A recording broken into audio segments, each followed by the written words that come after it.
one actually involves a number of different things, and most importantly, let's look at that one. Let me take it right there. So certainly, this one's actually talking about the right to increase in mahar and decrease in mahar. I'm just going to go over it really quick. Let's see. Il-Kasani here, he basically is Hanafi madhab. But let me tell you a story about Il-Kasani.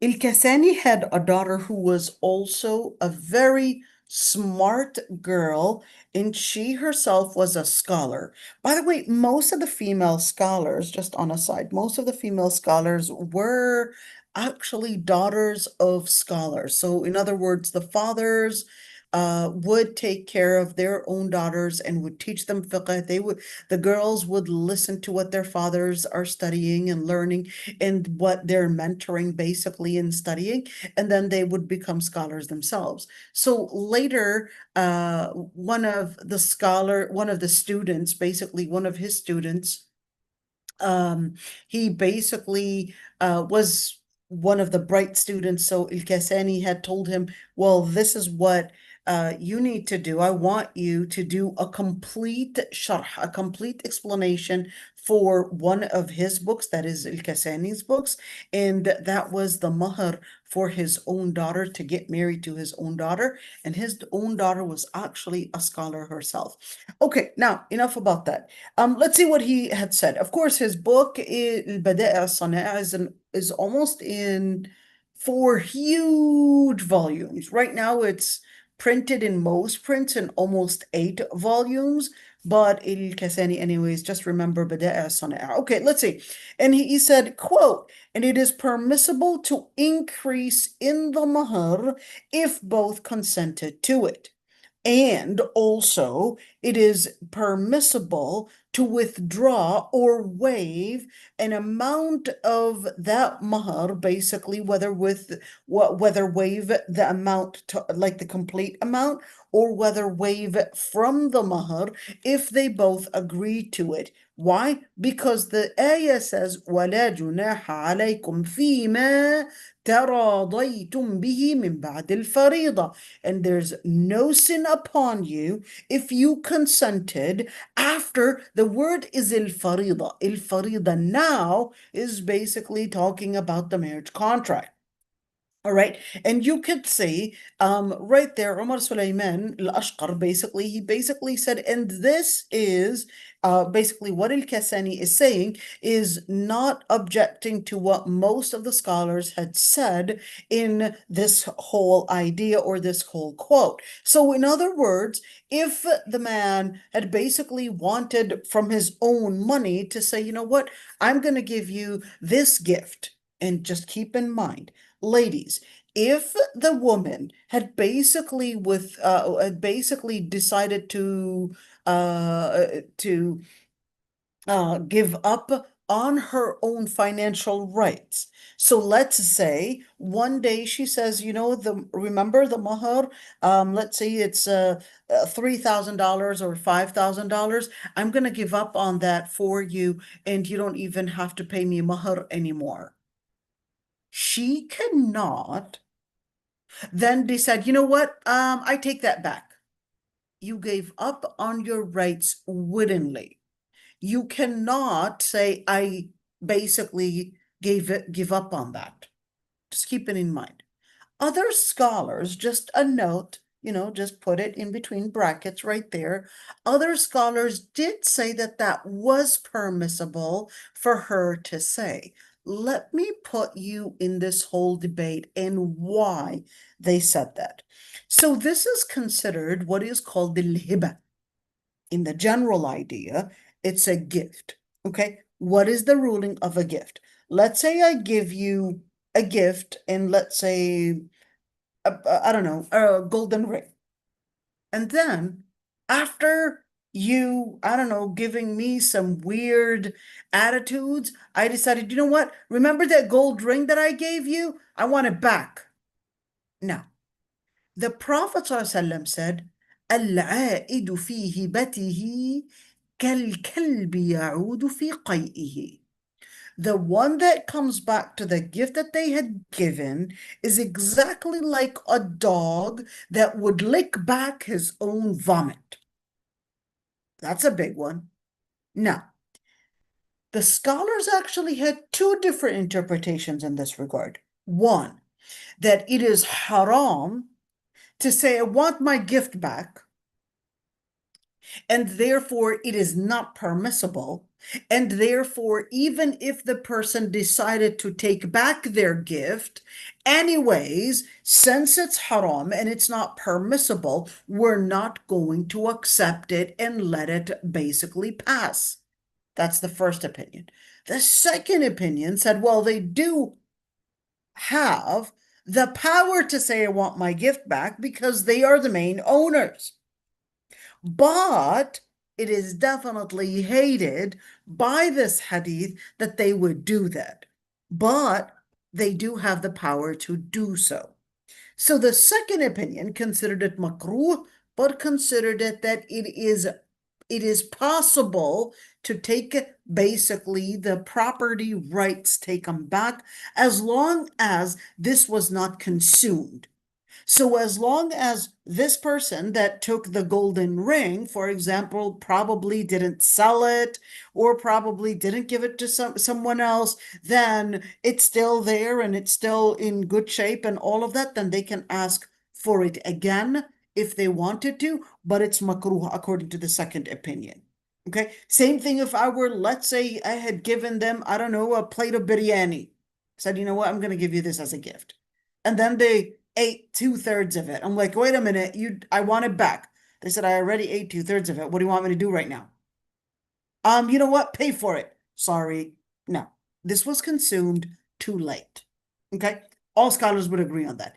This was consumed too late to actually ask for the price of it because the person, you decided to waive your rights, and this person did not consent on a compensation, did not consent to buy it from you. Therefore, right now, to ask them to pay the price for it is taking them into another place of contract that this person did not consent to from the first place. They can say, you know, I'm sorry, but I don't even have that money to buy such a plate if you didn't even give it to me. And even if I did, I would have probably chosen not to buy a plate from outside, and I would have probably just eaten at home because it was going to be a lot cheaper for me. So can we force this person to compensate and basically pay? The answer is no, because this was consumed too late. Now, looking at that, can the woman actually waive all her mahar? Majority of the scholars, they said, well, all the scholars said, yes, you can. There's no question about that. No scholar ever said that she cannot waive all her mahar. Okay, she can waive, but after it is put in the contract. Okay, so if it is put already in the contract, or whether it wasn't put in the contract, then she would get what is called mahar al-mithil, the equivalent mahar. But let's just say it was put in the contract and she decided to waive the whole thing. Can she do that? Yes, she can. Can she come back to it and say, you know what? I don't want to waive that anymore. You know what? You really have an attitude and you had been disrespecting me. I want my mahar back. Two differences of opinions. The first group of scholars, they said you had willingly waived your rights on that mahar. Then as-saqit la yaud. They said there's no coming back to it. You willingly had done it with no coercion, no one forced you to it, then therefore you cannot come back to it. The second group of scholars, they said, as long as it was not consumed, then it basically is makruh that she would come back to that hiba or that come back to that gift, because the ayah says and calls it an-nihla. And فإن طبن لكم عن شيء منه نفسا فكلوه هنيئا مريئا. then therefore she can actually just say, you know what, I'm just going to give it to you as a nihla, I'm just going to give it to you as a gift, and he would have the right. فَكُلُوا هَنِيئًا مَرِيئًا. He wanted to thank you for giving it to me. And he decided, I'm going to use this money and I'm going to invest it and I'm going to, put in a down payment for a house or whatever it is. She decided to waive her rights. Therefore, according to the second opinion, that she does have the right to say, I want it back. And therefore, it would be makruh for her to come back to it, but she would have still the power to say, I want my mahar back, since anyways, it was documented. Okay, so what about increasing in it? So we're talking about increasing in the amount of mahar. Let's say it was $3,000. And then she said, you know what? While they're married, she said, can you increase the mahar? I want to increase the mahar. We're just accepting this all together. Dad is not there, but we're just accepting it together. And he said, you know what? You were really a great wife. You deserve even more than that. I'm gonna give you an amount of mahar of $10,000, for example. I mean, it's not much, but let's just say. Okay. Can they do that? If they both consented, that's absolutely fine. But there's a condition. Number one is that both would be baligh, aqil, rashid. Let me put a line underneath this because this is actually key if we're talking about, well, who is actually doing all of this basically, the negotiating, all that money and the finances and all of that. Number one is that the person must be baligh. They must have reached the age of puberty. Number two is that they must be in their full state of mind. But if this person probably is going through Alzheimer's or probably schizophrenia or anything of that sort, this is not an aqil person anymore. And therefore, there would be somebody to speak on his behalf, which can be from the family, basically as a wali, or if there was no person to basically speak on his behalf, the court would assign someone like a guardian ad litem to basically evaluate the situation and act as the wali on that person's behalf. So act like a guardian on that person's behalf. Why? If they are mentally impaired, to basically evaluate the situation, understand it, and discuss it. Number three is Rashid. What is a rushd? A rushd is not necessarily just reach the age of puberty. So you could say, well, I mean, look, baligh aqil right there. Is that enough? No, because we can have a 16-year-old boy. He is baligh, and he's probably, hey, mentally, I mean, it's up to his milestone for a 16-year-old, but is he Rashid?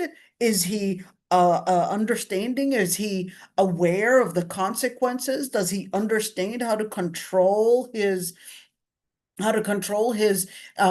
drives in order to get to a certain trajectory that is in his favor? If not, well, this isn't a Rashid person. This isn't the Rashid person. Just because this person is baligh and aqil, at least up to his milestone, that doesn't necessarily make him as Rashid and really capable of being mature enough and thinking in their own favor.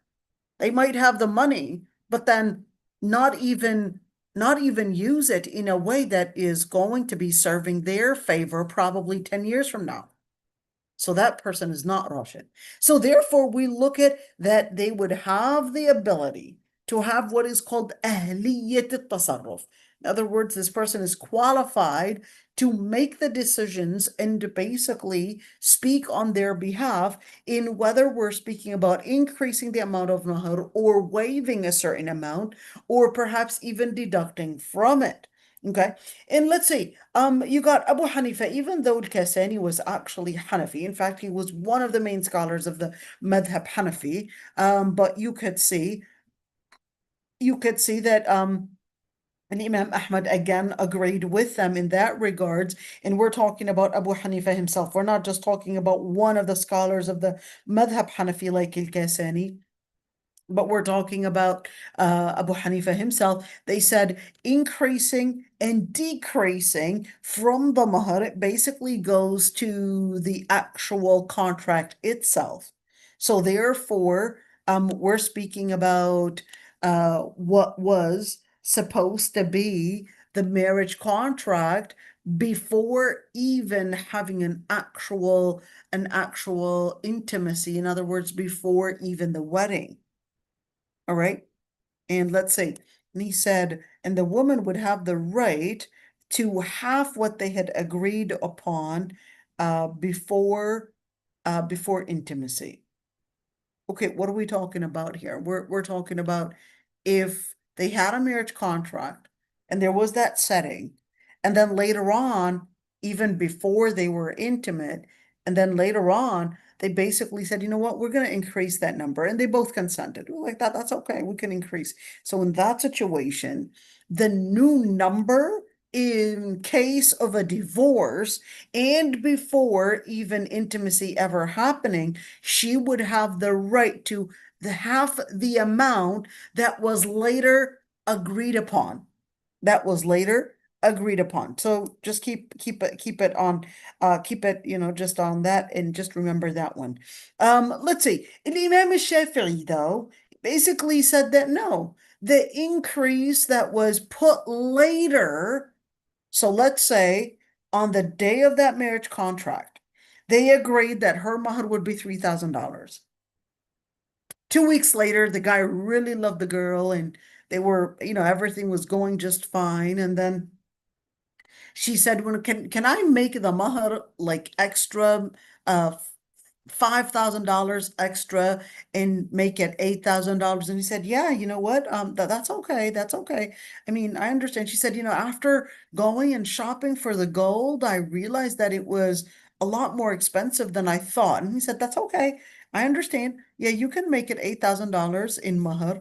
And then let's say he accepted. Now, for the Shafi'is, they would say, well, that extra $5,000 that was later added, that's not necessarily of what would be considered as part of the contract. The extra $5,000 that was added later, that is considered as a gift. So that would $5,000 would be a gift, but the mahar would be what was laid out in the contract. So what is the implication? The implication would be in this situation of, let's say, even though he agreed $8,000, and of course, somehow they get into a dispute, and then, they decide, you know what, let's get a divorce, and let's say there was no intimacy. For in Madhab al-Shafi'i, they'll say, well, there was no intimacy, but she would be entitled for half the mahar, which is $1,500, because it's half the 3,000. $1,500 would be half the mahar and not $4,000. For the Madhab Hanafi, they said, no, it's going to be $4,000. Why? Because for the Madhab Hanafi, they said it's the same thing. It becomes added to the actual contract, even though it wasn't necessarily written down.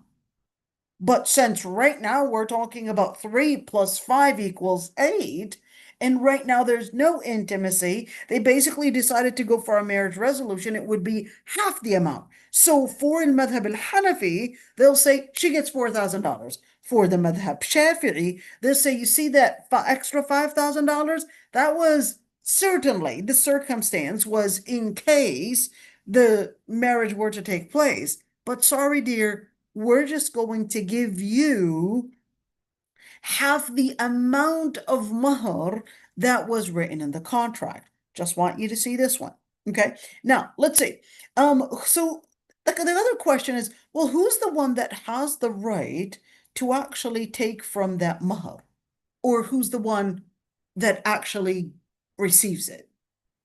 Okay, is it the father or who is it? So the madhab Hanafi, they basically said, well, the husband, when he basically would give the mahar, whether he was giving it to the woman or whether it was given to the wali, whether that was her father or whether that was perhaps maybe her brother or somebody that was, or probably a grandfather, then if that person was acting on her behalf, then he just gave it to the person that was basically acting on her behalf. So therefore, he's not held accountable anymore. But if he gave it, yeah, well, your best friend the other day, she came over and I gave her the mahar to give it to you. That wasn't a person that was given the power of attorney to take that mud. What do you mean your friend came over the other day? That's not a person that I have given legal rights to act on my behalf. Let's see. الشافعي and الحنبلي madhab, they basically said that the husband cannot give the mahar but to the wife or whoever she basically appointed and had given them basically the permission to act on her behalf. So what are we talking about? We're talking about that she is telling, let's say, this person. So let's say she calls her friend, and this was documented. And she said to her friend, I want you to pick up my gold. It's at your neighbor's house, and her neighbor basically happens to be her fiance, or at least, the right now, the husband. And she basically said, go to their house. This was documented. She sent it as a text message that I want you to go pick up the gold and on your way just drop it off at my house. And then this friend somehow parks the car, gets some coffee, somebody gets into the car and basically takes all that gold. Wait a minute, where's the mahar? And then she's crying right there. Oh, I'm so sorry. I just went to get a cup of coffee and there was no drive-through and I forgot the car open. And somebody steals all the gold. Who's going to be responsible? The husband? No, the girl. And she's going to be responsible for all that mahar. Now, why? Because you were supposed to be basically accountable. Now the husband had given it to you, and there was basically that documentation that she took it, and this woman texted her and giving her basically the right to act on her behalf and pick it up. Now, who's responsible? It's the girl that basically went to grab a cup of coffee and leave the car open, or perhaps maybe unlocked, and now it gets lost. Does the mahar have to pay it? So let's say the answer is no. The husband does not have to pay it anymore because he basically did his duty. Okay, he did his duty and he did everything.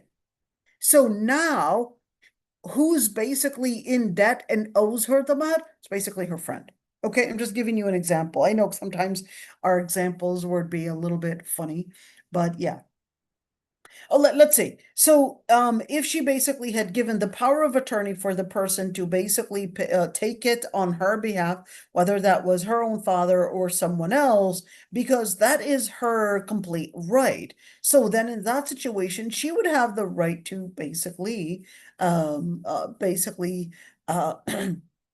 ask who can take or hold or act on her behalf to take basically the mahar and basically take her financial rights and give it to her, whatever. All right. Now, she doesn't have the right, of course, that woman doesn't have the right to say, well, you're the one that's supposed to pay the mahar. Why did you give it to my friend? Well, you told me that you were okay with your friend acting on your behalf. I did exactly what you told me. Can she come back to the husband and say, well, I never got any mahar? The husband can say, I'm sorry, but it's not my fault.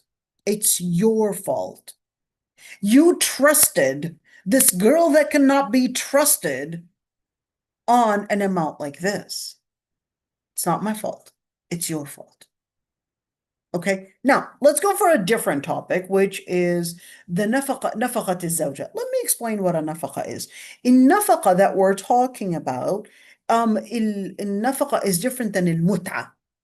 Al-mut'a that we're talking about before, which is equivalent to what is considered an alimony, in nafaqa would be the amount of money that he's spending basically on the household and throughout the marriage. So what are we talking about basically? We're talking about the money that is being spent basically on this person, whether I'm buying them food, I'm probably buying them clothes, I'm probably paying their utility bills to live, I'm probably, paying for their housing, all of that. That's basically nafaqa.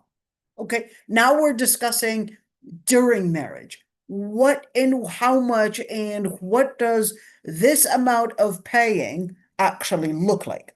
So Allah subhanahu wa ta'ala says, وَأَنْفِقُوا فِي سَبِيلِ اللَّهِ, and spend for the cause of Allah subhanahu wa ta'ala. And there is no better spending than the spending that you would spend on your own children, whether in their education, in their clothing, in their housing, all of that, whether it's on yourself or whether it's on your children, or whether it's on those that you basically hold financial responsibilities over. And Allah subhanahu wa ta'ala says, وَأَنْفِقُوا مِمَّا رَزَقْنَاكُمْ, and spend from what we had given to you. And Allah subhanahu wa ta'ala says, لَن تَنَالُوا الْبِرَّ حَتَّى تُنْفِقُوا مِمَّا تُحِبُّونَ. You would not get the level of birr. What is al-birr?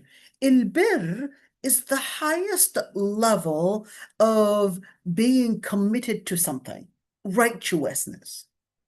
All right, until you would spend from what you basically love. So, in other words, don't be too cheap on yourself. You have the money, make use of that money, and to a certain level where there's, of course, without taqtir and without israf. In other words, don't be too cheap on yourself. لا تجعل يدك مغلولة إلى عنقك ولا تبسطها كل البسط فتقعد ملوما محسورا. Don't be too cheap on yourself and don't be overspending, but when you spend, make it in an amount where there is a consideration, an amount for justice, an amount for moderation, an amount basically that divides into a number of different divisions. Number one is that I would have basically considered the necessities, the needs, things that sustain my life, things that sustain my health, that sustain my deen, things that sustain my chastity, and things that basically perhaps a certain amount of investment as well. DNAIM. This is necessity. Now, number two is basically the wants. الحاجيات. Well, حاجيات, you need a fridge, you need a washing machine, you need, those are things that your life would be really hard with living without them. Okay, now the third one is basically tahsinat. We're speaking about things that are extra. Perhaps maybe a hair dryer, that would be nice to have. Perhaps a microwave, that would be very good to have actually. Perhaps maybe a treadmill. Yeah, we'd love to basically have a treadmill or do workout, and maybe a screen TV that is really big screen, not a small one, but really, really big screens. And those are basically all those extras right there. Or perhaps, yeah, sometimes dine out, and instead of, working and doing all that stuff at home, no, I would like to dine out and probably eat, at a restaurant, every once in a while, and not any kind of a restaurant, but those kind of really good, nice, fancy restaurants right there. But of course, here's the thing. When we say أنفقوا في سبيل الله, and أنفقوا مما رزقناكم, and لن تنالوا البر حتى تنفقوا مما تحبون. What area are we talking about? Are we talking about spending just the amount of necessary items? Here it is. You've got electricity, You've got food, an amount of food. It doesn't have to be chicken and meat every single day. And it doesn't have to be that, hey, I'm giving you the amount of food just to make you survive. You've got right there, a good amount of bread. Doesn't have to be the most fancy bread. I'm not taking you to buy from the fancy stores, but I guess the ones that basically serve what is needed. They're not the best name brands. It's not necessarily the organic kinds, but we're just buying something that basically serves what we would need to cover for food, what we need to cover for probably, it's not necessarily the fanciest house, but it's a house, it's basically enough for living. Some people, just keep that one in mind. Some people, they really like to make use of their money. They've got money. They're like, you know what? I want to rent a three-story place. I don't want to just rent an apartment. If they're renting an apartment, it'll probably cost them maybe give or take $1,300, $1,400 for a two-bedroom apartment, or you can rent an apartment in a very classy area for $3,000 a month. If we're talking about Minnesota, because $3,000 a month in California barely gets you a one-bedroom apartment, whatever. Okay, so we're talking about some people actually choose to spend even more. Now, what is the minimum and what is the maximum?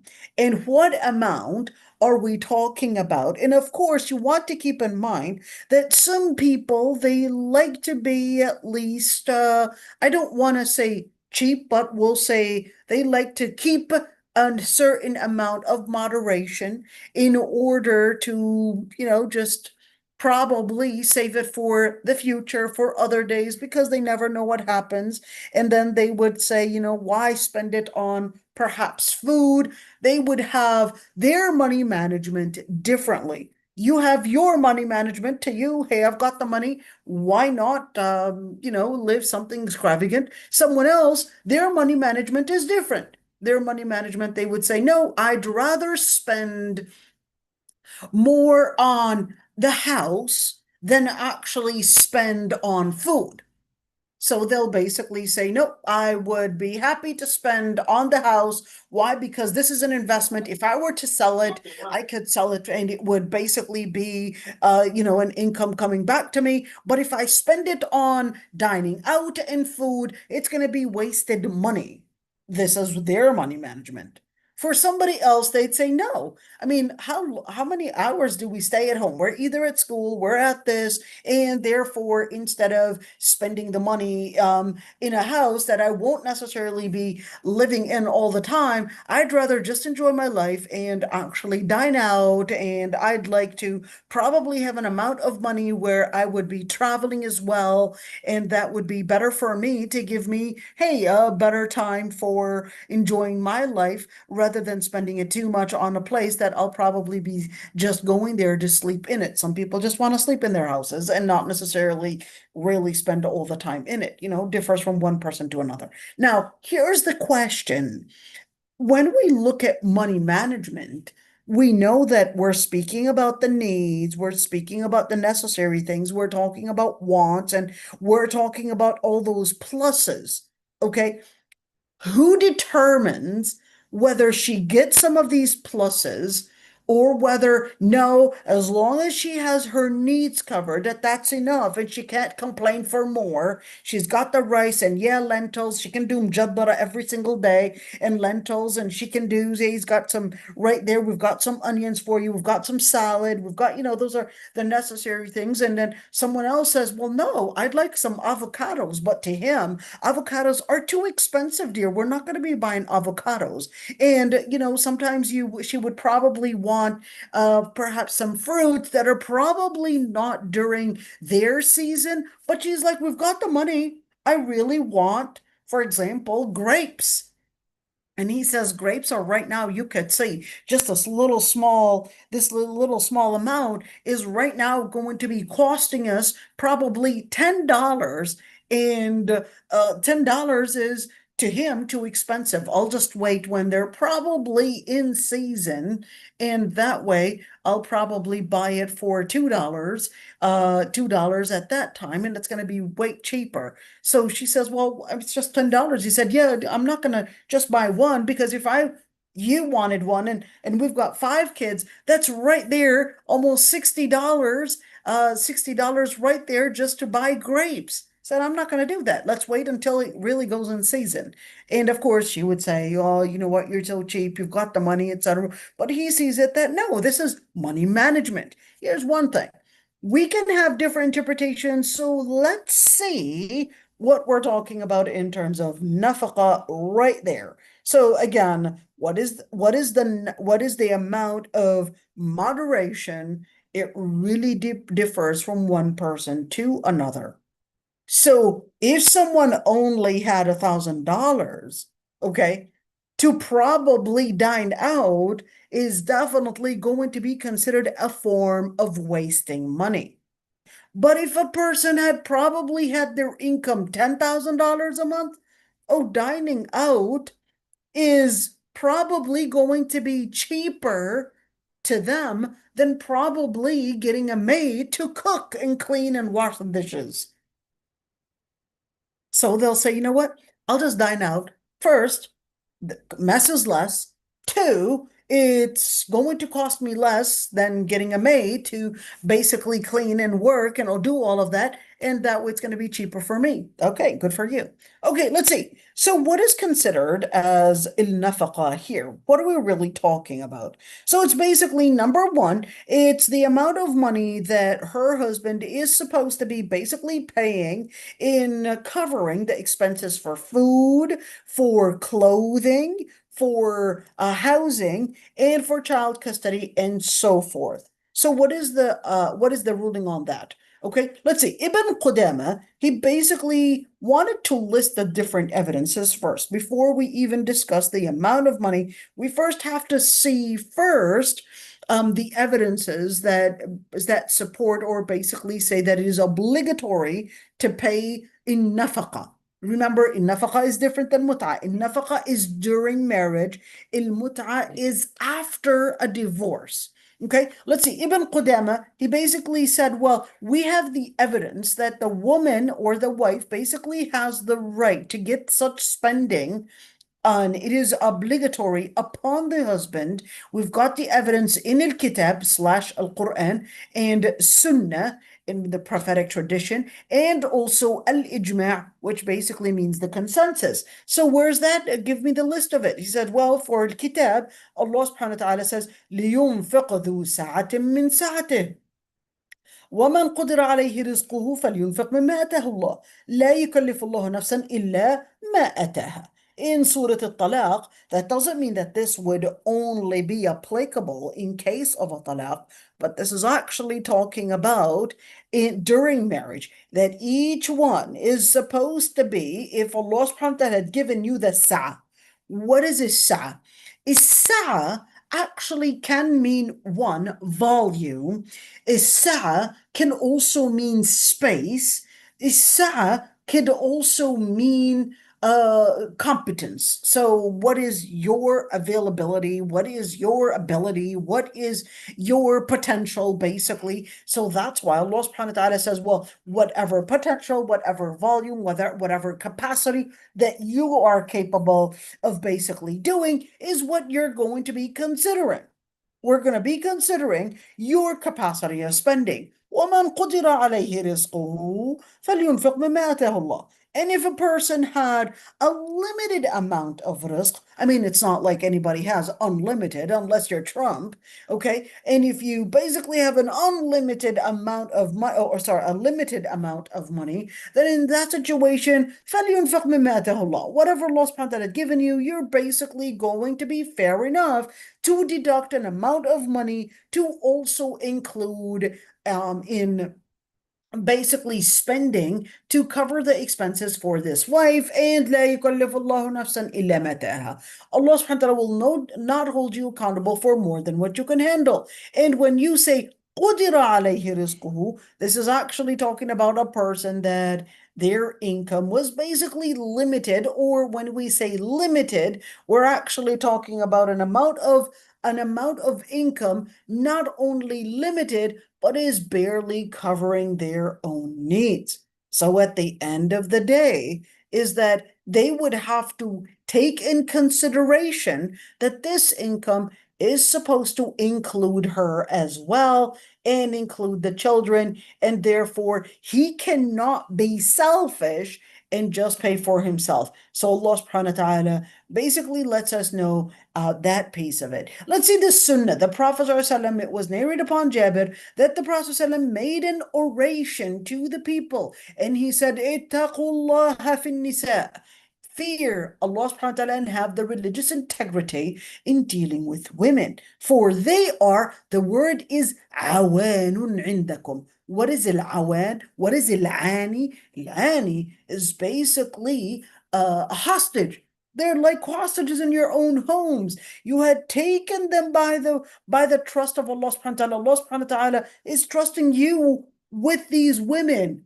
You are taking them with you when you're in your own homes. You had basically regarded their private parts as halal for you by the word of Allah subhanahu wa ta'ala. Then وَلَهُنَّ عَلَيْكُمْ رِزْقُهُنَّ وَكِسْوَتُهُنَّ بِالْمَعْرُوفِ. Then in that situation, your responsibility and the responsibility upon you is to give them the rizq.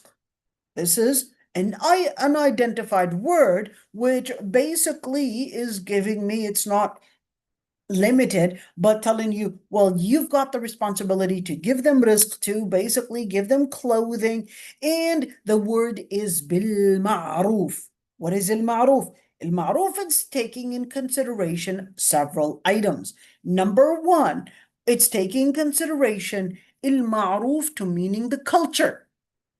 We're not going to say that the limit or the amount of how much the husband is supposed to be paying for his wife, equivalent to the amount that the scholars of fiqh were discussing probably in the 5th, 6th century, or probably in the 2nd century or 2nd era Hijriya. They had their circumstances that is completely different from now. So when you look at al-ma'ruf, that would mean one, culture, environment, circumstances, and also even her circumstances. She's a doctor. She's basically coming from a rich family. Then you're going to have to be capable of financing this girl like a rich family. You had chosen to marry a rich girl. You are sorry, the great Catesby. We're not going to live it here again. And who knows what, the story of rich boys don't marry poor, rich girls don't marry poor boys, etc. All that great Catesby and Scott Fitzgerald and all of that. Well, right there, Ibn Taymiyyah actually agreed to it.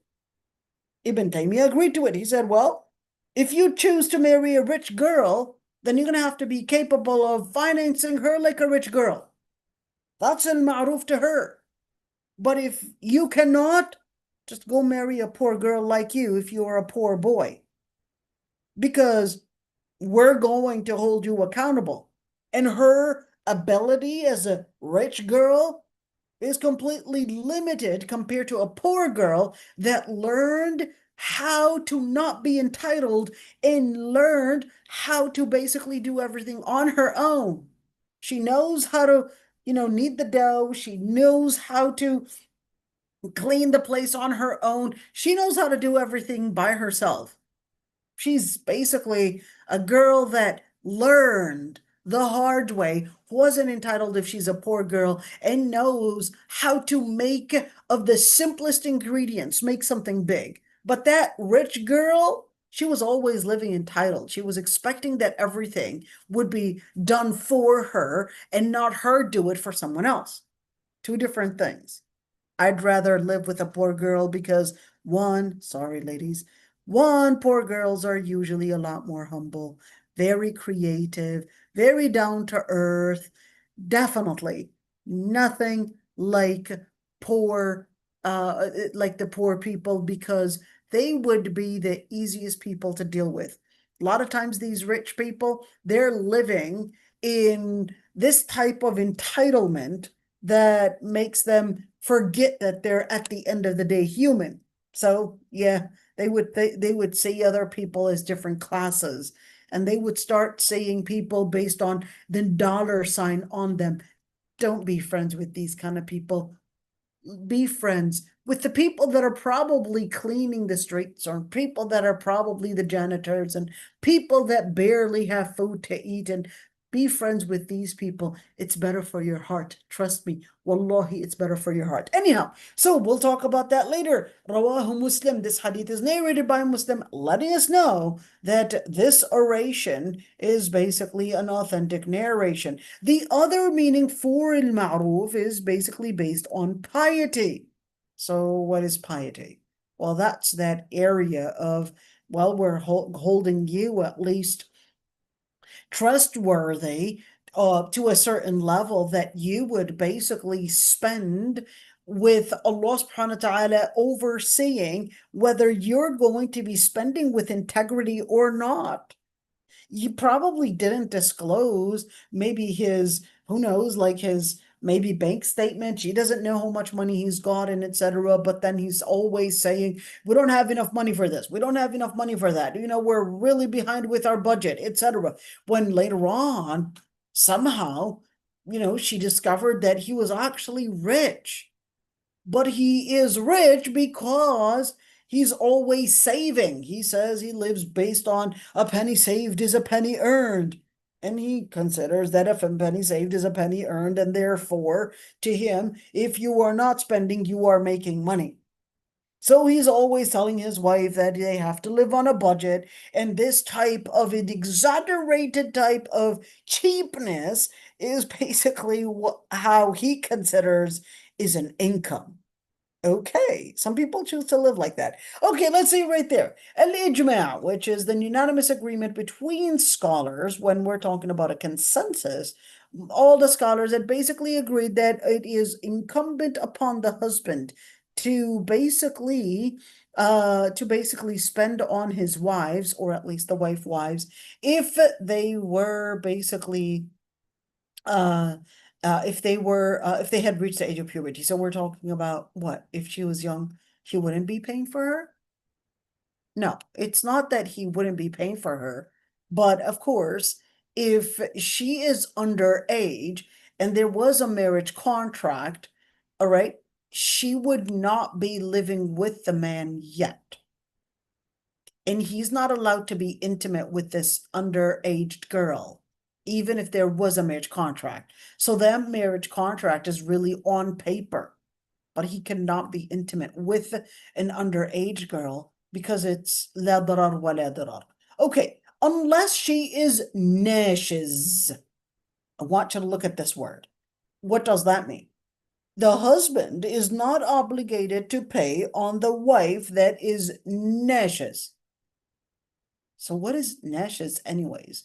The word nashes comes from the root nashaza, and that means, so the root nashaza literally actually means to go beyond something. So we're talking about, let's say it's a hill, okay? This hill in a plateau is standing out, okay? It's standing up, it's standing out, it's, you know, it's mounted, and therefore this is a nashaza, okay? This is what basically is basically mounted compared to the rest, okay? Now, in a situation of a wife, in nashes would be the woman that is refusing to be obedient to her husband. So what is she doing? She's basically trying to stand out. She's basically trying to, I guess, create a revolution, objection to everything.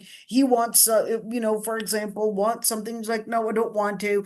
And he's basically calling her to bed. And she's like, you know, no, I'm not gonna. You hurt me that day. You did this to me. And what if he really hurt her? Let's say she wasn't being too dramatic. Then that's a different story. Okay, but we're talking about a wife that is refusing to obey the husband. He's telling her, Don't go out at, let's say, to these places, but she's like, you know what? I'm a free woman. I'm an independent woman. I'm not going to have you basically tell me when to go and where to go. I'm old enough to know what's right and what's wrong. And she basically just says, you know what? I'm not going to listen to you. And she basically goes. And same thing. He says, you know, we don't want to spend and buy these things, and you know, I want you to watch the credit card and whatever, you know, spending. And she says, you know what? You know, I don't see why you would say that, and I disagree with you on all of these different disputes, okay, on money. Most and perhaps maybe 95% of the husband and wife disputes are perhaps over money. Over money. And sometimes it would be 50% over money and 50% over the policies within the household and raising the children. It depends on their age. Okay. So Ignatius would be the one to basically either object to his orders, so create somewhat of, let's say, an opposition somehow, an opposition to his orders, to his policies, to basically the stability within the household. That's Ignatius. Now, here's one thing, is that who is to define Ignatius? Who's to define it? In case of a dispute on who defines Ignatius, that's when the Qadi will be the one to define it. Because, of course, if we're talking about a husband that's probably very punctual, that's going to be extremely hard. He's got his expectations extremely high. And certainly, you know, if you don't live up to that expectation, he's going to consider you nashes. His expectations are extremely high.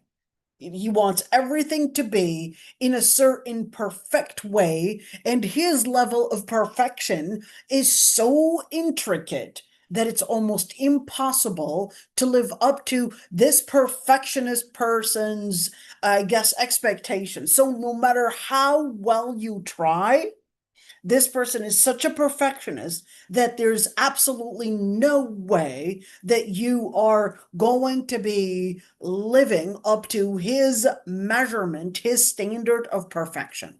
There's no way. Those husbands or wives may be impossible to live with, and they can be the best to live with, depending on your personality and who you are. I've had perfectionist husbands that their wives, you know, they were like, that's it, I can't handle living with them, and they got a divorce. They remarried, got married to someone else, and those wives said that they were the best husbands ever. People, they vary in their expectations, in their personalities, in their chemistries, in their psychology, in their attitude, and therefore person A might not be the best match for person B, but then, you know, would be the perfect match for person C. You just have to understand that this world is very complex, and you can't necessarily think that, yes, one answer fits all, but just a, you know, just an idea. If you are a perfectionist, sometimes learning how to be flexible is a skill, because not everybody can meet and live up to your expectation of being perfect. Just remember that you yourself are not that perfect. So anyhow, when we look at the word nashes, he can easily consider that, hey, she wasn't up to my perfection, or at least expected level of perfection, and she's going to be always put in the category of nashes. Same thing. If she's a perfectionist, she's always going to be complaining about her husband. He's not supportive. She's always going to say, even if he was supportive, she's always going to say he's not supportive, he's not romantic enough, he's not helping enough, always going to be complaining. And I'll tell you, those women, you know, for a woman that is married to a perfectionist, all right, women are a lot more patient than husbands. Women, when their husbands are patient, women are a lot more loyal in their marriages than their husbands. Sorry. Yes, women are a lot more loyal. At least used to be. Yet compared to the husbands, if the wife is a perfectionist, then he's basically going to try to be patient year 1, year 2, year 3, year 8. And then at the end, he might say, you know what? There's no way that I can live up to her expectation, because guess what? Her perfectionist expectations are never going to be met. Then that turns into a meltdown. And then he'll call it naked. He'll call it that she's just having a meltdown. She's just having those mood swings, etc. attitude. He'll basically all the way be using the word nashes. Every single day, she's basically having a meltdown because she's going to say, you're not supportive enough, you're not caring enough, you're not, because in her mind that there is a certain standard of what it means to be caring, what it means to be romantic, what it means to be loving, what it means to be supportive, what it means to be giving, what it means to be hospitable, all of that.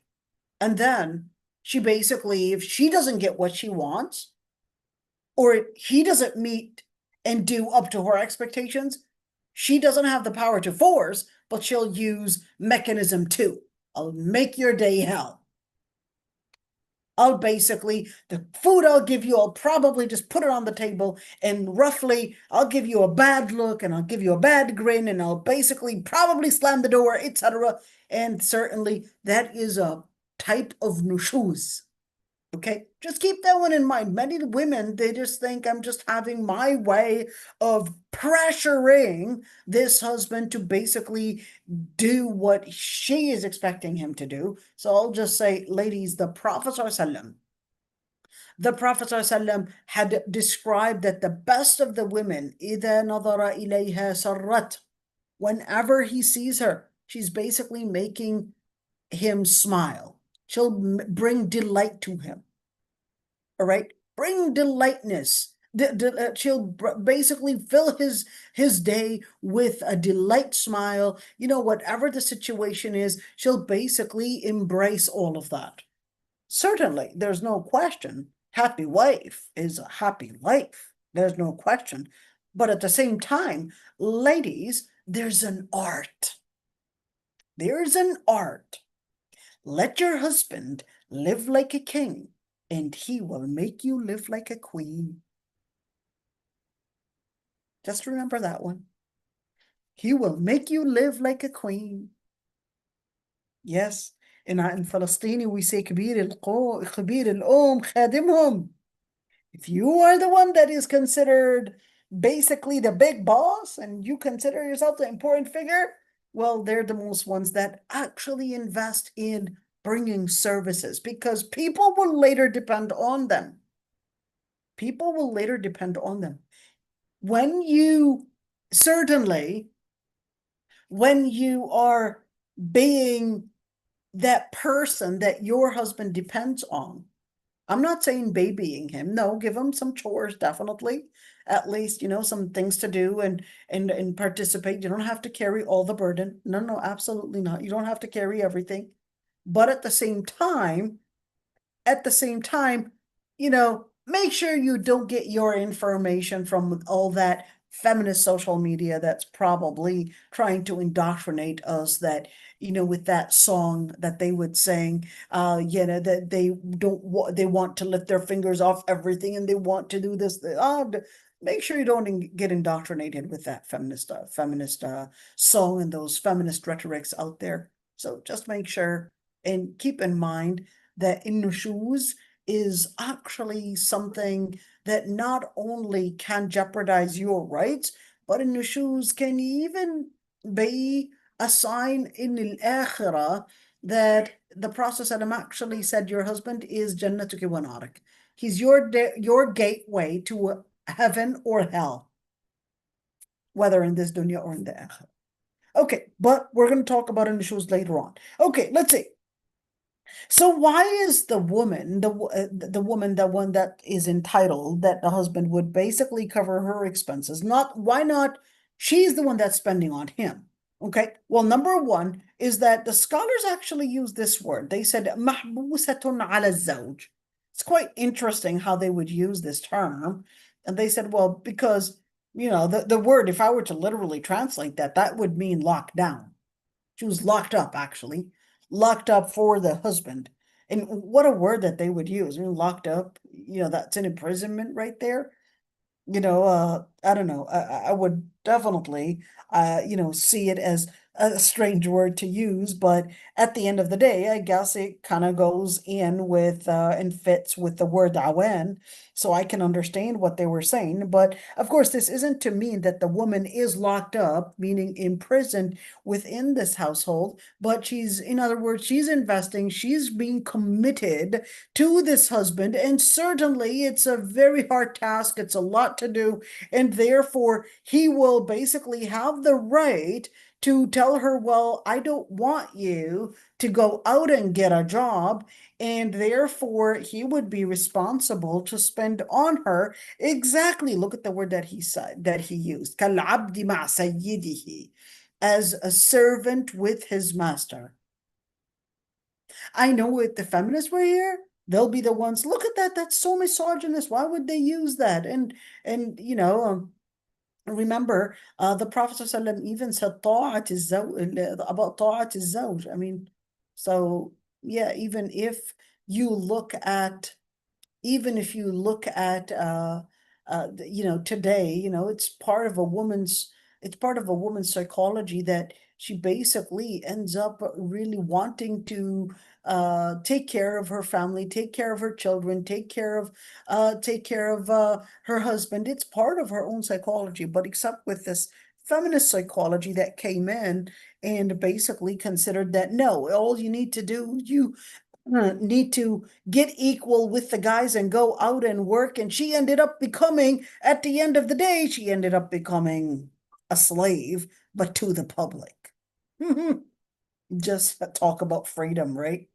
So yeah, she ended up becoming a slave to the public. She ended up basically becoming a slave out there, and ended up really thinking, being indoctrinated, that she was becoming free, but she ended up really being a slave to the society, and didn't even get enough money to make and maintain herself, and even give her that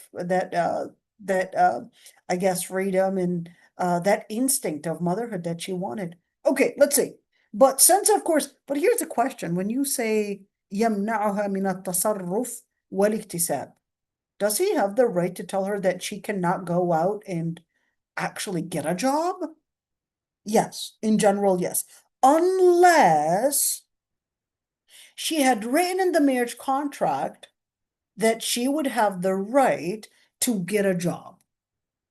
Or unless, according to some scholars, that, let's say she was already working at the time of marriage. She's a doctor, and when she got married, she was already serving as a doctor and basically having a contract. You had a contract with this hospital, and she was already on duty. And then when she got married, before the marriage, he didn't say anything about working. And he already had known that she was a doctor serving at this hospital. But then when they got married, he all of a sudden said, I'm going to be spending on you. I don't want you to work. Wait a minute. You already had known that I was already working at the time. What do you mean you don't want me to work? You already had known that I was there working. So this ma'ruf and this urf would be taken in accountability, would be taken basically in consideration, and therefore the husband would not have the right, according to majority of the scholars, to say, okay, now that we got married, do not continue working. You had gotten married to her while she was working. You didn't say anything about it. You did not put it as a condition. Then in that situation, she would have the right to basically continue working. Here's one thing, ladies. If you want to continue to work after your marriage, my recommendation, talk about it. Talk about it before you get married, if that's your preference. Make sure that this basically not only something that you would discuss that you would have the right to work, but how much of the income are you basically putting in in the household is something very important to discuss even before marriage.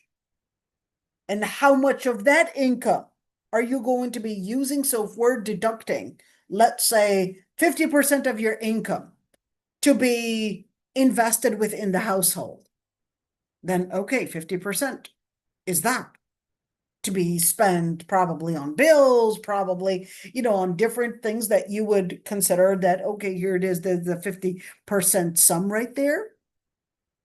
And therefore, 50%, I would have the freedom, whether I wanted to use that 50% of my income to probably dine out or probably buy my own precious jewelry or expensive jewelry or, things of what I choose, then he doesn't have the right to basically say, well, what are you doing with that 50%, 50% of money of yours? No, he doesn't have the right to basically prevent you from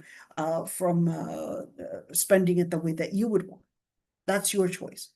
Okay. But of course, just keeping in mind, it's so easy in theory to discuss this. So easy because many husbands, they may transgress their limits and not have the religious integrity and think that once you get married, then of course he's going to be the man, and abusing the fact that you don't want to get a divorce. That is a form of manipulation.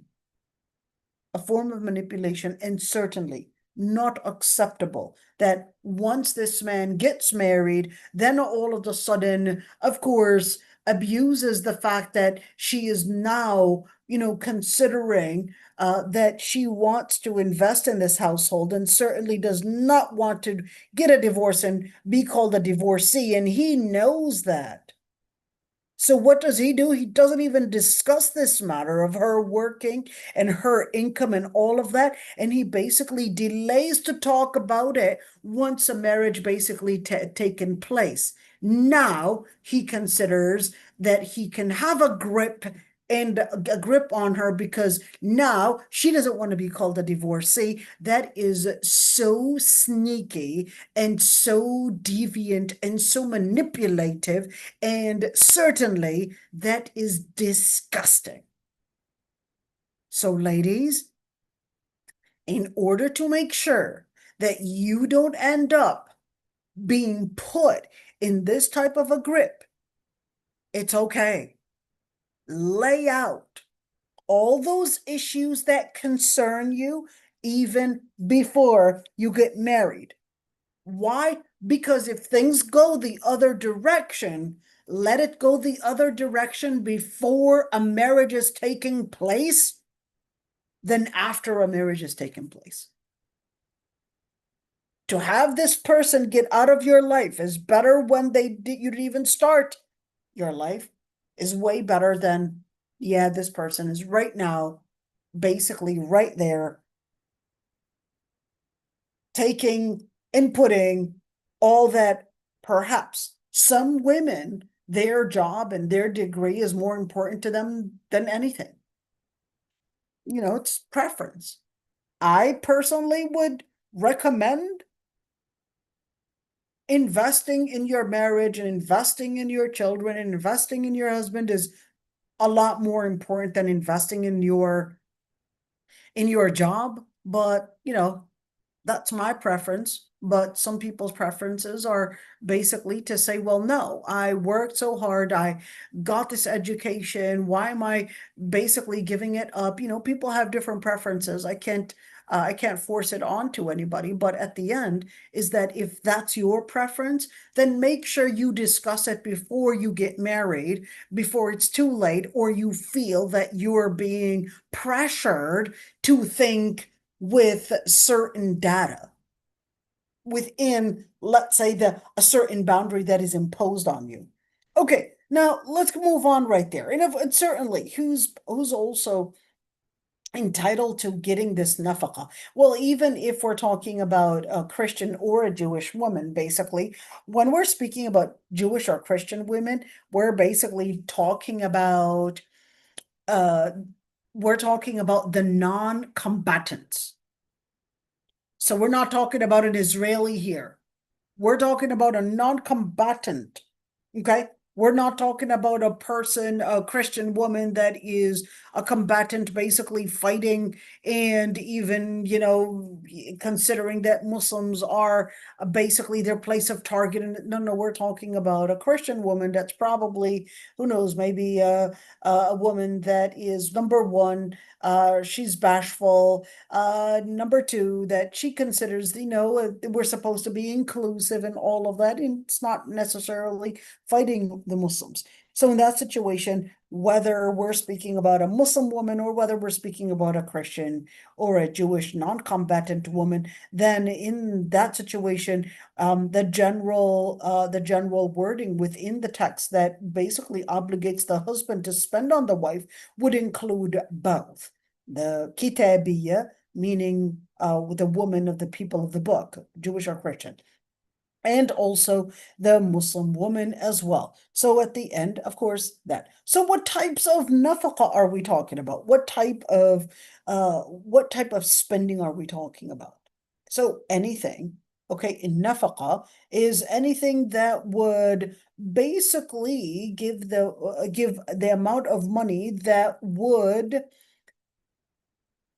let's say, keep the woman from seeking other means to cover her expenses.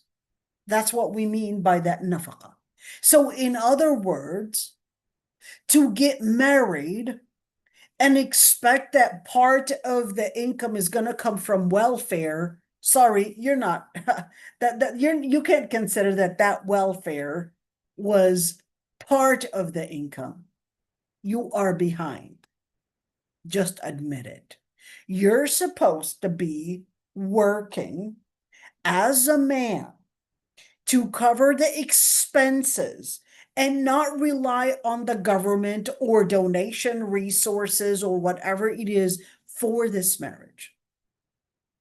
That's not what you rely on.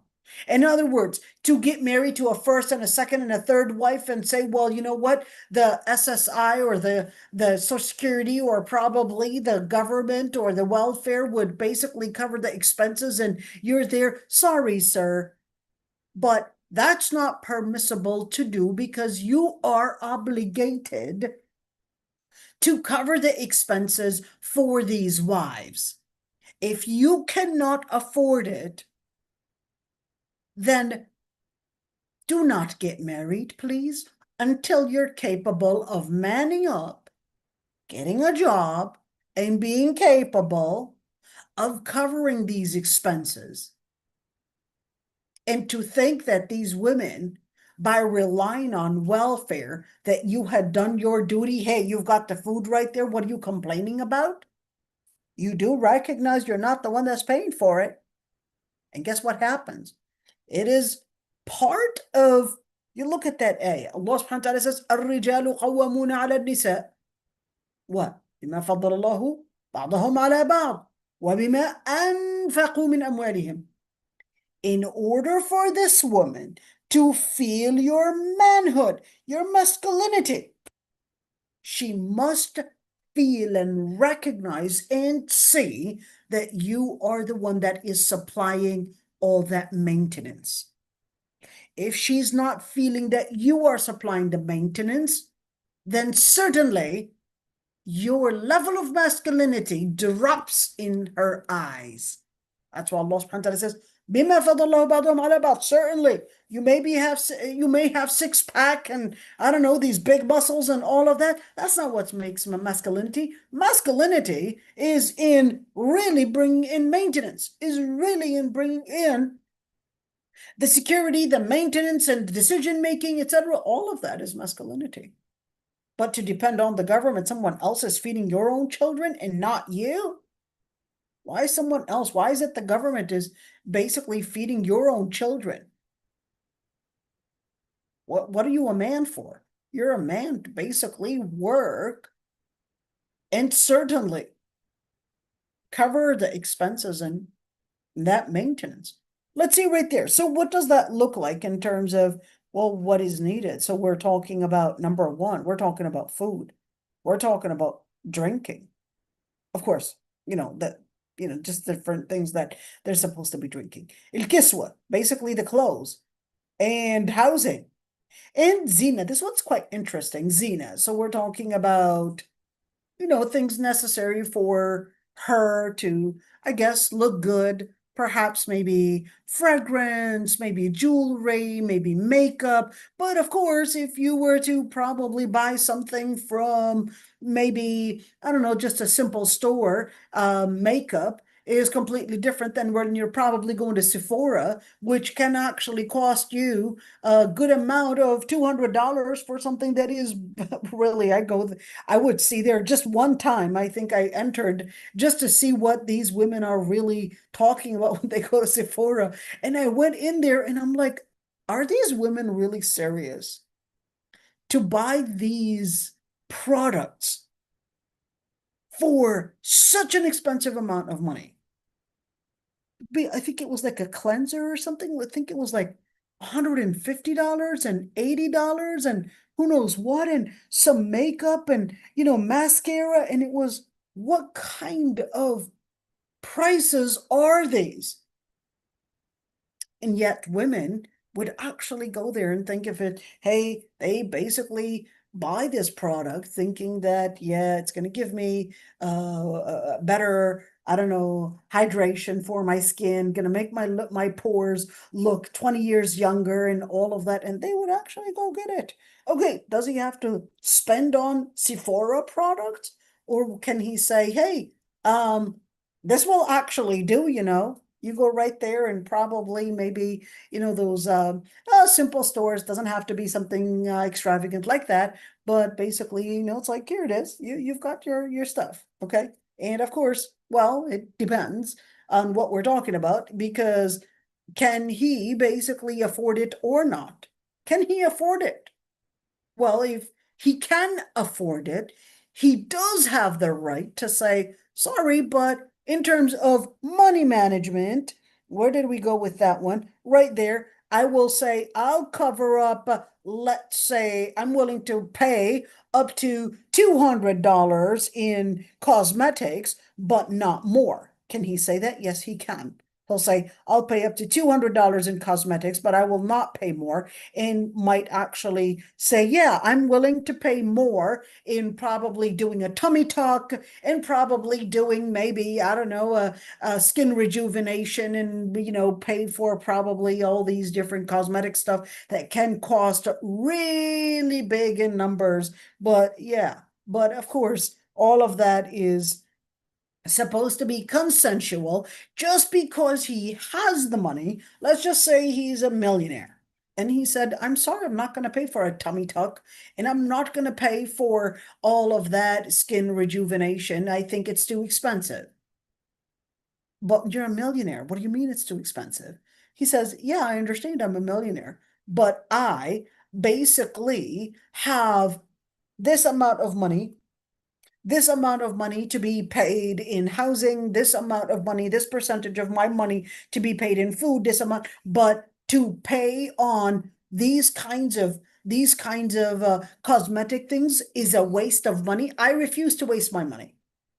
He can have the right to say, this is my theory of money management, just heads up. So therefore, before we come across this problem, girls, before you get married, it's okay to discuss what his theory of money management looks like. Okay? Is it something that you may agree or disagree on? What does that look like? He's got his own theory of money management. He's got his theory of money management, and you have yours. But at the end of the day, it's his money, and he basically can say, well, this is my theory of money management, and I'm not going to be spending on, I guess, this marketing that I know is actually empty of its real value, but you're just buying the name brand. I don't want to spend on a name brand that really is not worth it. So that's his area of money management. Just keep that one in mind. Okay, let's see this one. Now, one thing is that it is quite interesting is this one. The scholars had differences of opinions on نفقة التطبيب. This one is probably one of the most sensitive topics to discuss during this time. What does that mean? We're talking about medical expenses. Scholars actually had differences of opinions on whether the husband is responsible for the medical expenses or whether she is responsible for those or whether her family is responsible for those medical expenses. We're talking about medical expenses that can really go up really high. And plus, there are certain medical expenses that, involve, let's say, we're talking about perhaps maybe pregnancy, labor, and delivery. Okay, well, that one is pretty straightforward. It's involving me getting you a baby. That's pretty straightforward. But what if it's involving things like perhaps maybe different health issues? She's living with him, been living with him for what, 15 years, of course, developed all of a sudden cancer or developed some kind of a disease, unexpected. It was a genetics disease. And then he says, well, guess what? Majority of the fuqaha say that I'm not responsible for your medical bills. You can call your dad and tell him to pay for those MRIs and for those scans and all of that. Let me just explain a couple things. Number one, is that when the scholars actually discussed this, the circumstances and the environment was completely different than today. Completely different. Okay. And even medicine was completely different than the advanced medicine that we have today.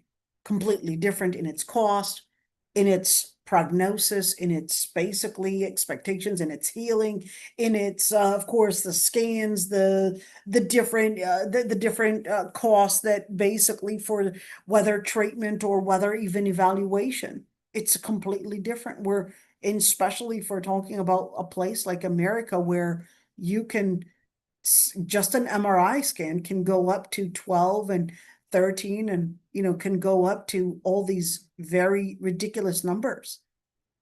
Or even a doctor visit, if you're going to a specialist, can be extremely expensive. Just getting an ambulance right there, just that $999 or $1,000 right there. You still didn't do anything. You just called 911, went into this ambulance, they transported you, took you to the ER, and that was right there, $1,000 on your bill. Just right there. Okay. Now, of course, you look at medical expenses, like I said, at the time, it was completely different. So the scholars debating this subject was based on the data and the circumstances during their time. And that's why they went into this debate. The first group of scholars, they said, well, when we're speaking about the preservation of somebody's life, that means somebody's health. So since she had been living with him all these years, or had been, there was a marriage contract, and now within this marriage contract, basically part of maintaining, if you're maintaining what she eats and the housing, doesn't it make sense to also maintain her life and her health too? why, according to the first group of scholars, why are you saying that her family is responsible for it? When you got married to her, she was all completely fine. And this illness didn't develop until later. Then you should be responsible for it as a husband. The second group of scholars, they said, no, this is the family's responsibility and not his responsibility. Why? Here's the argument that they put forward. They said, well, this illness is not something that when he got married, this wasn't included at all. This wasn't part of it. And this basically is, she relates to her family, and therefore it's her family that's supposed to be covering the expenses. She relates to her family, and such kind of a backup is supposed to be from her family, because her family is to back up her life when things go wrong. The husband is supposed to maintain while she is available for him as a wife. That was their theory. And of course, they go into this dispute. And one thing is that majority of modern scholars, just on a side, okay? Majority of modern scholars, they considered, although the general default ruling is all insurance is haram, yet they had certain exceptions on insurance, such as insurance that covers health insurance, because of the extreme, of course, an expensive cost for medical care. Number two, the liability on auto insurance. And then, they'll discuss different things such as maybe home insurance as well, but majority of the scholars, they consider that all insurance is haram. Mustafa Zarqa happens to be one of those scholars that considered that insurance is not necessarily haram if it was something that the person had consented to it, and considered that it's a way of tawasaw bil haqq wa tawasaw bis sabr. That's an opinion. Considered it as, well, just like the ayah says, tawasaw bil haqq wa tawasaw bis sabr, that this is a way of people, a group of people basically agreeing to support one another. We would pitch in with this amount of money, and when something goes wrong, the insurance would basically cover for it. And Mustafa Zarqa considered that that's part of tawasaw bil haqq, but majority of the scholars, they considered that because there is gharar. What is gharar? That there's something that basically is making a contract, and we don't even know what we are making a contract for. So I don't know that here it is, something is expected to happen, or maybe not even happen, and consider that that's playing and manipulating and taking money, and abusing people's fears of what might or might not happen, and consider that that is a type of a contract that is not permissible to be as a part of. Now, having that being said, I'm just letting you know, I don't want to go in all the details, because if I were to go in all the details, I'll definitely end up from having 9 people to probably having 0 attendance but myself. So I'll just continue it this way in short. And let's see, look at this one. They also had differences of opinions on the expenses of a maid. Should you have a maid? A maid in Qatar, it would cost you $280 a month. Should be there 24/7. $280 a month. They'll get you a maid from, who knows, Sri Lanka, or probably Bangladesh, or probably Philippines or Indonesia. $280 a month. And do they abuse them or not? It's definitely not fair. But does he have to pay for that? Here in Malaysia, you can get a maid for almost $300 a month. Okay, $300 a month, and would do basically everything. Okay. But in the US, this is considered as absolutely not acceptable because the minimum wage is at $15 an hour, is at 16, depending on the state that you're in. Okay, so therefore, yeah, they won't allow that because they have a minimum wage. And this is definitely way lower than the minimum wage. Okay, majority of the scholars, they basically considered, just to keep that one in mind, okay, majority of the scholars considered the expenses, the health expenses such as medication, or even the medical expenses, that it is not the husband's responsibility. And that's majority of the scholars. In fact, the four schools of fiqh. This one's quite interesting. Okay. As for a maid, they actually consider that the husband is responsible to rent a maid to serve the wife if, look at this one, if she's basically used to this. What? She's used to it? Like, or if she was somebody that, like her status, that this is basically someone that gets that.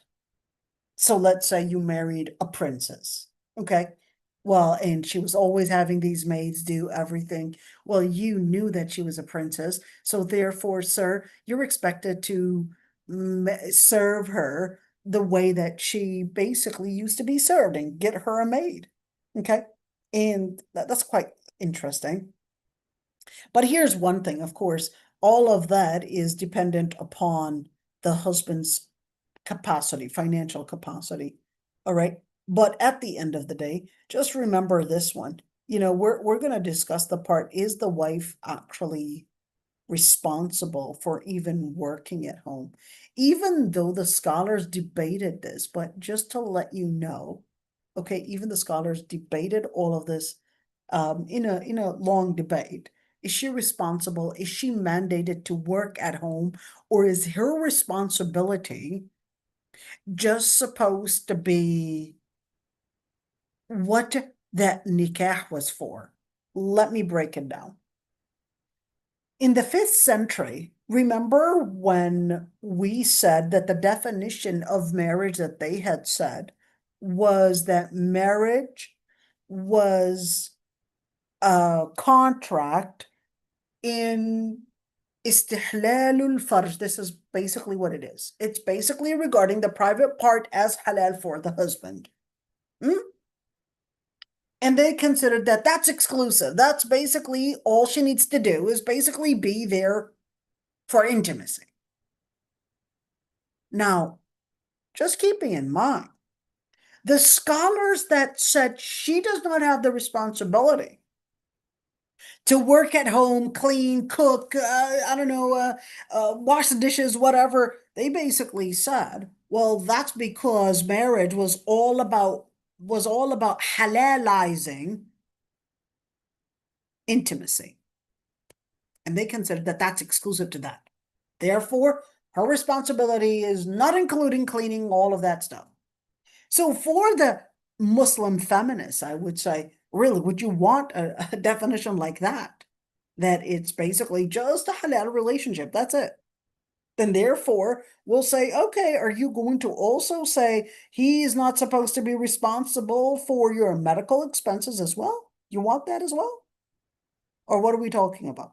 So that's why الحكم على الشيء فرع عن تصوره. To make a ruling upon something, part of it is understanding the data, understanding the circumstances that basically surround the situation. And just keeping in mind, the Sahabiyat, at all, they didn't debate whether they had the responsibility to cook, to clean, and do all of that. They didn't debate it whatsoever, because it was what everybody recognized, that in order for us to survive, that we all needed to work to make this happen. She would work at home, cook, clean, whatever, because our ancestors throughout history, it was easier for a woman to basically do the jobs that her physical capacity is capable of holding, in being able to do. And then the husband would basically do those jobs that his muscle mass is capable of doing. Go hunting and do all of that. And they basically lived with that I guess distribution in tasks. And they basically did not even question. She didn't just sit down at home and just expect the husband to come back after work and to wash the dishes and clean the house and do the laundry and everything and just be there. Oh, I'm just there for a halal relationship and that's it. So she'll basically just stand in front of the mirror, make sure she looks all beautifully attractive enough and all of that and just ready for that. Of course, they didn't believe that. And of course, they didn't live like that. So this debate of what is she responsible for, it didn't happen until the 5th and 6th century Hijriya, when there was an abundance in the amount of slaves that were coming into the Muslim community, because the Muslim community at the time was considered a big empire.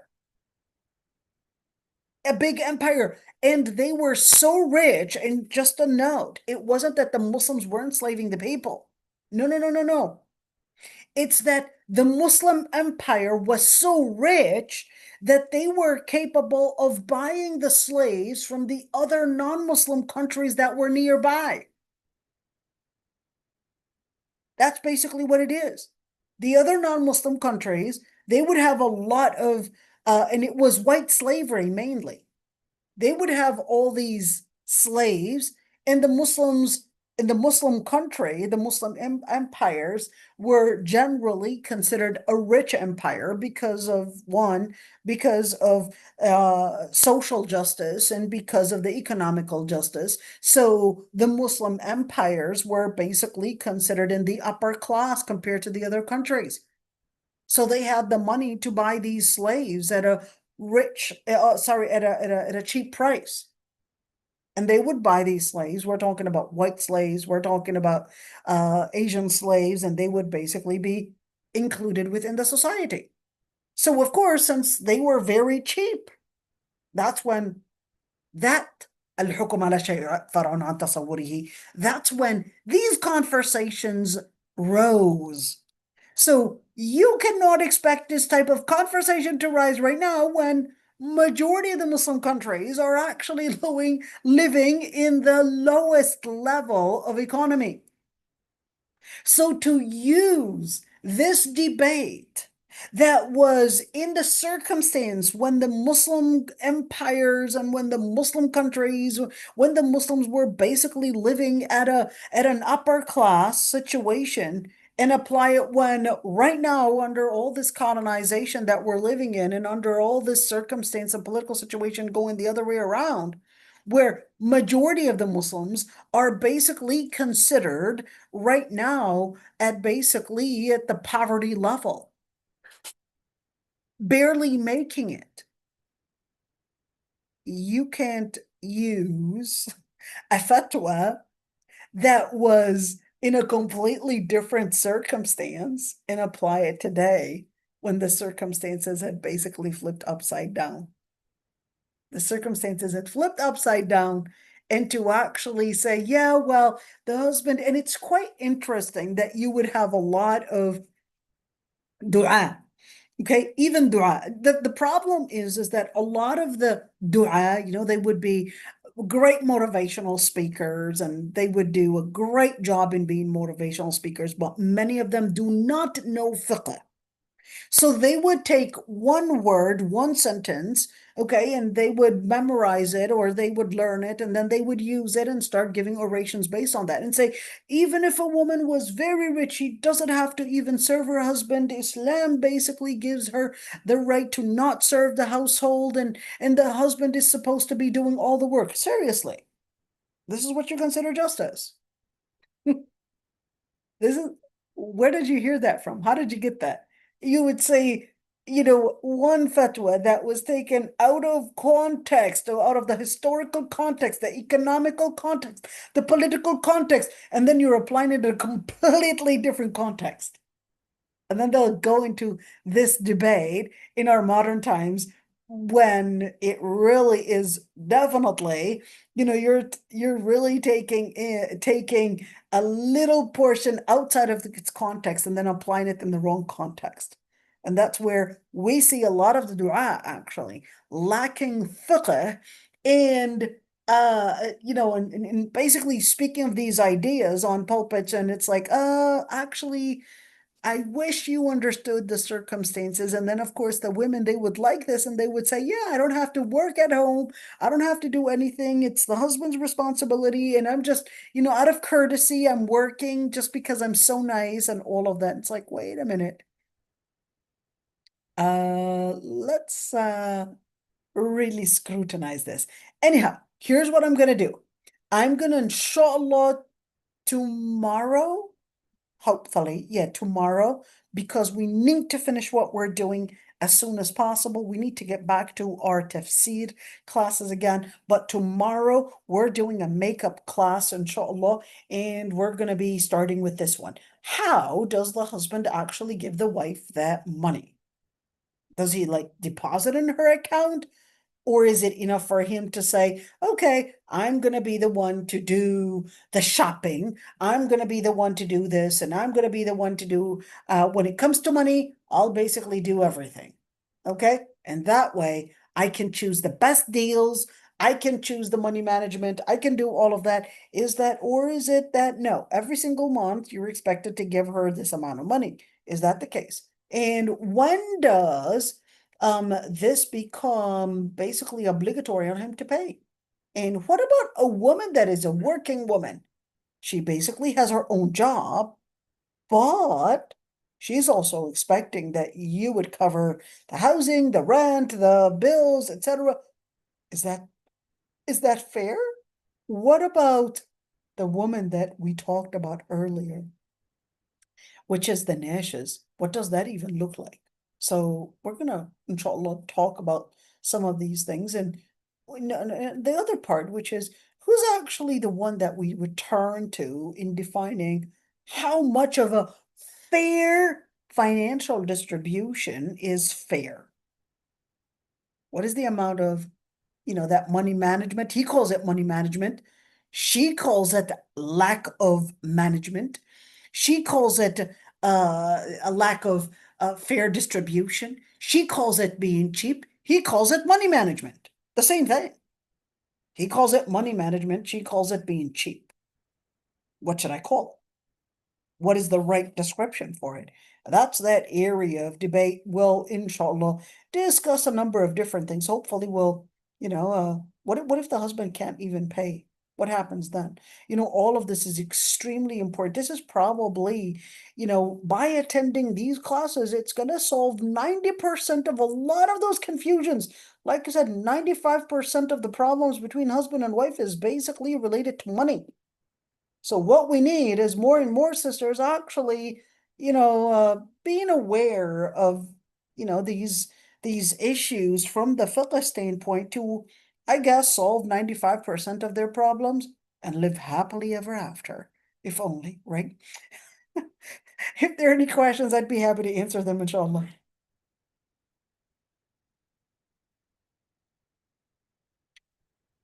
Wow, no one has any questions. All right, I'll stop.